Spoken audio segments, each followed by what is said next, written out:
ఇది తెలంగాణ పేపర్. ఇది తెలంగాణ పేపర్ చూసుకున్నట్టయితే ప్రజల సమస్యలు ఏవైతే ఉన్నాయో, ప్రజల సమస్యలు ఏవైతే ఉన్నాయో ప్రభుత్వానికి తెలియజేసేటటువంటి ప్రయత్నం జరుగుతూ ఉన్నది. కొన్ని ప్రధాన దినపత్రికలు కూడా మరి న్యూట్రల్‌గా పోవడం, లేకపోతే ఇక్కడ అసలు తెలంగాణలో ఏం ఇబ్బందులు లేనట్టు, తెలంగాణలో అసలు సమస్యలే లేవన్నట్టు చూపించేటటువంటి ప్రయత్నం కొన్ని దినపత్రికలు చేస్తా ఉన్నాయి. ఇది తెలంగాణ మాత్రానికి మరి సమస్యలు తెలవాలి కదా! సమస్యలు తెలిస్తేనే ప్రజలు ఏ ఇబ్బందులు పడుతూ ఉన్నారు, కరెంటు సమస్య ఎక్కడున్నది, నీళ్ళ సమస్య ఎక్కడున్నది, గ్రామ స్థాయిలో తీసుకుపోయి ప్రభుత్వానికి చెప్పే ప్రయత్నం చేస్తేనే తద్వారాగా ప్రజలకి ప్రయోజనం చేకూర్చేటటువంటి ఆస్కారం ఉంటుంది. అంతేగాని ఇష్టానుసారంగా అంతా బాగానే ఉంది, బంగారు తెలంగాణ లాగా మారిపోయింది ఈ 5 నెలల్లోనే అని చెప్పేటటువంటి ప్రయత్నం చేస్తే మరి ప్రజల్ని మోసగించడంలో అవుతాం. దినపత్రికలు కానీ జర్నలిస్టులు కానీ ఏం చేయాలి? ఇగో ప్రజా సమస్యల మీద పోరాడాలి. ప్రజా సమస్యల మీద పోరాడేటటువంటి ప్రయత్నం చేసి ప్రజల పక్షాన్ని నిల్చోవాలి. కానీ ఇక ఇప్పుడు చాలా పేపర్లు కూడా మెయిన్ దినపత్రికలు అన్నీ కూడా ప్రభుత్వానికి భజన చేసుకుంటూ పోతా ఉన్నాయి. నిన్న ఒక ఆయన ఫోన్ చేసిండు నాకు. నిన్న ఒక ఆయన ఫోన్ చేసి, ఏం మాట్లాడుతున్నావా, నువ్వు ఇష్టం వచ్చినట్టు మాట్లాడుతున్నావు, రేవంత్ రెడ్డిని అంటున్నావు, కాంగ్రెస్ ప్రభుత్వాన్ని అంటున్నావు అని చెప్పేసి అంటా ఉన్నాడు. అరే బాబు, నువ్వు యాడికెళ్ళి మాట్లాడుతున్నావు, తాగి మాట్లాడుతా ఉన్నావు. ఇగో ప్రభుత్వం ఉన్నది, ప్రభుత్వాన్ని మేము ప్రశ్నిస్తా ఉన్నాం. కానీ రేవంత్ రెడ్డి గారేమో మాకు పగ కాదు, లేకపోతే కాంగ్రెస్ పార్టీలో ఉన్నటువంటి నాయకులు మాకేం పగ కాదు. కానీ ఇగో ప్రజల ఓట్లన్నీ వేయించుకొని మీరు అధికారంలోకి వచ్చిండ్రు. అధికారంలోకి వచ్చినప్పుడు అది ఏ ప్రభుత్వం అయినా కావచ్చు కాక, లేకపోతే కేసీఆర్ గారేమో మాకు చుట్టం కాదు, లేకపోతే కేటీఆర్ గారు కేసీఆర్ గారేమో పైసలు ఇవ్వట్లేదు. కానీ అంతకు ముందు కూడా ఇప్పుడు మనం చెప్తూనే ఉన్నాం. ఇగో కేసీఆర్ గారు కళ్ళు కిందకు వచ్చినాయి కాబట్టి బస్ యాత్ర చేపట్టి ఇగో ఇవాళ చిన్న పిల్లల దగ్గర నుంచి వెళ్ళి ఏ ఊరికి పోతే ఆ ఊర్లో వాళ్ళతో ఫోటోలు దిగుతాడు. మరి అంతకు ముందు వాళ్ళ ఎమ్మెల్యేలు, లేకపోతే వాళ్ళ మంత్రులు, వాళ్ళ ఎంపీలు కలవాలన్నా కూడా ఇబ్బందిగా ఉండేది. మరి ఇలా దిగి ఆయన ప్రజలలోకి వచ్చిండు. కేసీఆర్ దళితుడిని ముఖ్యమంత్రిని చేస్తా అని చెప్పిండు, చేయలేదని చెప్పి అడిగినాం. దళితుడు 3 ఎకరాలు భూమి ఇస్తా అని చెప్పిండని అది అడిగినాం. ఖచ్చితంగా అప్పుడు ఏ స్టాండ్ మీద అయితే ప్రజల గురించే మాట్లాడినాం, మరి ఇవాళ కూడా ప్రజల సమస్యల మీదే మాట్లాడుతూ ఉన్నాం. మీకు అధికారం వచ్చిందనంటే ఎవరి వల్ల వచ్చింది? ప్రజల వల్లనే వచ్చింది. అప్పుడే వచ్చిందా? 5 నెలలే అవుతుంది ప్రభుత్వం వచ్చి, అప్పుడే నువ్వు ఇష్టం వచ్చినట్టు విమర్శిస్తా ఉన్నావు, లేకపోతే బీఆర్ఎస్ పార్టీకి నువ్వు ఫేవర్గా మాట్లాడుతూ ఉన్నావు. నీకు కేటీఆర్ ఎంత పైసలు ఇచ్చిండు, కేసీఆర్ ఎంత పైసలు ఇచ్చిండు అని చెప్పి ఇక తాయిగా ఆయన ఇష్టం వచ్చినట్టు మాట్లాడే ప్రయత్నం చేసిండు. ఎవడికి పైసలు ఇయ్యడు. కాకపోతే జర్నలిస్ట్ అనేటువంటి ఏం చేస్తారనంటే ప్రజా సమస్యల మీద మాట్లాడేటటువంటి ప్రయత్నం చేస్తూ ఉంటారు. ఇక కొంతమంది కావాలని చెప్పేసి మాట్లాడితే ఇక వాళ్ళ మీద దాడులు చేయడం, కేసులు పెట్టించడం, జైళ్ల పాలు చేయడం, వాళ్ళని ఇబ్బందులు చేయడం, ఇగో ఇవన్నీ కూడా జరుగుతూ ఉన్నాయి. ఇప్పుడు ఉన్నటువంటి ప్రభుత్వంలో ఇవన్నీ కూడా ఇబ్బంది పెట్టేటటువంటి ఇక ప్రయత్నాలు జరుగుతూ ఉన్నాయి. అట్లనే మనం చూసుకుంటే శంకరన్న మీద భారీగా దాడి చేసిండ్రు, ఆయన చనిపోయే పరిస్థితికి వచ్చింది. అంతకు ముందు చూసుకున్నట్టయితే ఈ మధ్య కాలంలోనే మన చిలకా ప్రవీణ్ అన్న మీద కూడా అట్లనే దాడి చేసిర్రు.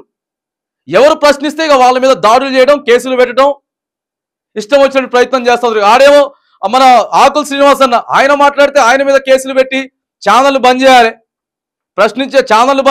ప్రశ్నించే గొంతుకలు ఏం మాట్లాడకూడదు, ఆ ఛానల్ నడవకూడదు, దాన్ని ఇంకో రకంగా, లేకపోతే ఆ ఛానల్కి సిగ్నల్ లేకుండా చేయడం, లేకపోతే ఆ ఆఫీసులను బంద్ పెట్టే ప్రయత్నం చేయడం, ఆ ఆఫీస్ ఓనర్లు ఎవరైతే ఉన్నారో ఆ ఓనర్లే మీరెందుకు రెండుకి ఇస్తా ఉన్నారు అని చెప్పే ప్రయత్నాలు చేస్తూ ఉన్నారు.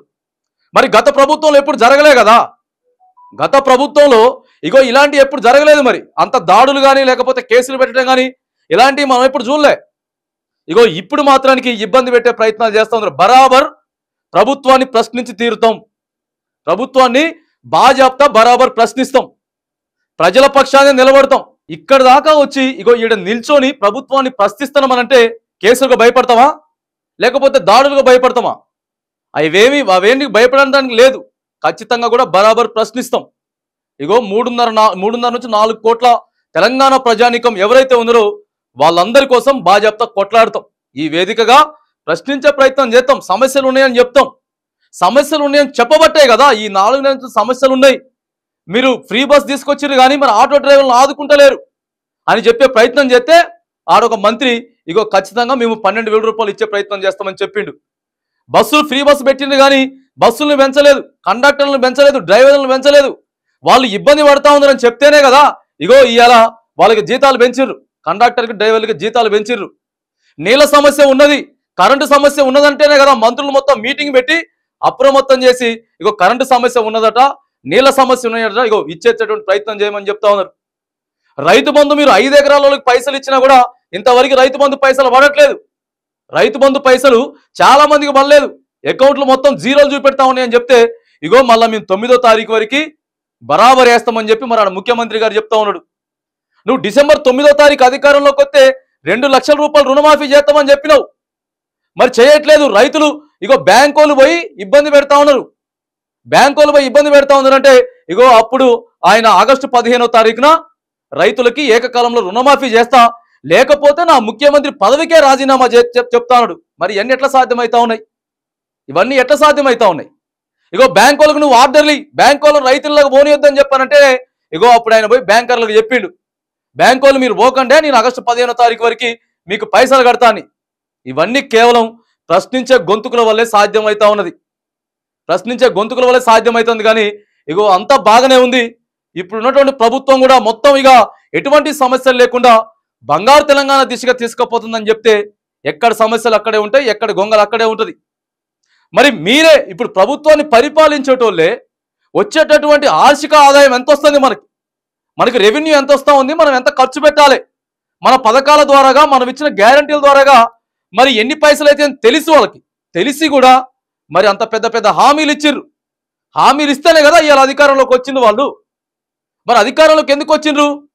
రాష్ట్ర ప్రజలంతా కూడా వాళ్ళను నమ్మి ఓట్లేసిర్రు కాబట్టి అధికారంలోకి వచ్చిర్రు. ఇవాళ మరి బాజాబ్తా ప్రశ్నించాలి, ప్రశ్నించకపోతే ఇగో అంత ఆగమాగమయ్యే పరిస్థితి ఉంటుంది. కాబట్టి ఆపాలి. ఇగో ఈ ఫోన్లు చేసి బెదిరీడాలు, నీ సంగతి చూస్తాం, నువ్వు మాట్లాడటం బంద్ చేయాలి, ఇవన్నీ వీటన్నిటికి భయపడేటోడు ఇక్కడ దాకా వచ్చి ఈడ నిల్చొని ప్రశ్నించేటటువంటి ప్రయత్నం చేయడు.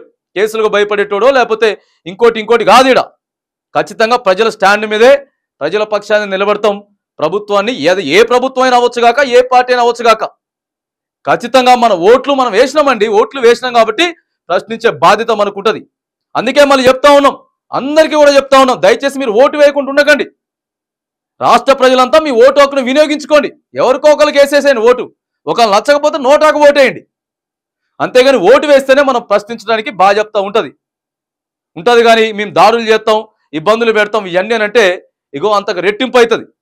ఒక శంకర్ పోతే 1000 మంది శంకర్లు వస్తారు, ఒక చిలక ప్రవీణ్ పోతే 1000 మంది చిలక ప్రవీణ్లు వస్తారు, ఒక ఆకుల శ్రీనివాస్ పోతే 1000 మంది ఆకుల శ్రీనివాస్ రెడ్డి వస్తారు, తయారవుతారు బాధ్యత. అంతేగాని గొంతు నొక్కేయడానికి ఇది కాదు.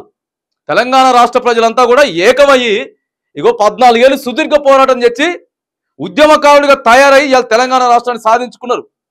ఆ తెలంగాణ రాష్ట్రం సాధించుకున్న రాష్ట్రం ఆగమాగమైపోతుందంటే ఊకుంటారా? బాజాబ్తా ప్రశ్నిస్తారు. అంతేగాని మేము దాడులు చేస్తాం, కేసులు పెడతాం, మిమ్మల్ని ఇబ్బందులు పెడతామనంటే మీ ఆఫీసులు బంద్ చేస్తాం, లేకపోతే మీరు బంద్ చేసుకోవాలి, మీకు సిగ్నల్ రాకుండా చేస్తాం, మీకు ఆఫీసులు లేకుండా చేస్తాం, ఫోన్లు చేసి బెదిరీడాలు ఇవన్నీ చెప్పడాలు బంద్ చేసుకుంటే మంచిది, బంద్ చేసుకుంటే మంచిది. ఎవ్వరు శత్రుత్వాలు లేదు, ఎవడు శత్రువు కాదు, ఎవడు మిత్రువు కాదు. ఖచ్చితంగా ప్రభుత్వాన్ని మాత్రానికి ప్రశ్నించే బాధ్యత బరాబరు చేస్తాం, ప్రజల పక్షాన నిల్చుంటాం, బాధ్యత చేస్తాం. అంతేగాని ఇగో మీ ఫోన్ బెదిరింపులకి, మీ పిట్ట బెదిరింపులకి, మీ కేసులకి భయపడేటోడు ఎవడు లేడిడ, భయపడేటోడు ఎవరు లేడు. ప్రజల స్టాండ్గానే నిల్చొని ప్రజల కోసం బాధ్యత పోరాటం చేస్తాం. తద్వారా ప్రజలు కూడా ఆలోచన చేయాలి, తెలంగాణ సమాజం అంతా కూడా ఆలోచన చేసి ఎవరైతే ప్రశ్నించే గొంతుకలు ఉన్నారో వాళ్ళందరికీ కూడా మీరు ధైర్యం చెప్పాలి, వాళ్ళ వెన్నంటూ నిలవాలి. ఖచ్చితంగా మీ మద్దతు ఉంటే ఇగో ఇంతకు డబుల్, ఇంతకు రెట్టింపు మనం ప్రభుత్వాన్ని ప్రశ్నించుకొని ఇగో వాళ్ళు ఏవేవైతే సంక్షేమ పథకాలు ఇస్తా అని చెప్పినో రాష్ట్రాన్ని అభివృద్ధి పదంలో దూసుకుపోయేటటువంటి ఆస్కారం ఉంటుంది. కాబట్టి ప్రజలంతా కూడా దయచేసి ప్రశ్నించే గొంతుకల పక్షం నిలవాలని మీ చిల్లర మనలు మొత్తం బెదిరీడాలు, దాడులు, కేసులు ఇవన్నీ బంద్ చేయాలి. అంతకు రెట్టింపు అవుతాయి. కాబట్టి ఇగో ఈ పక్కగా పెట్టండి, ఇవి పక్కగా పెట్టి మీరు ప్రభుత్వాన్ని పరిపాలిస్తూ ఉన్నారు. కాబట్టి రాష్ట్ర ప్రజల సంక్షేమాన్ని, రాష్ట్ర అభివృద్ధిని ఆ దిశగా మీరు పోవాలి. కానీ ఇక ఇట్లా పిట్ట బెదిరింపులకి భయపడరని చెప్పేసి కూడా ఇక ఈ వేదికగా నేను తెలియజేస్తా ఉన్నా.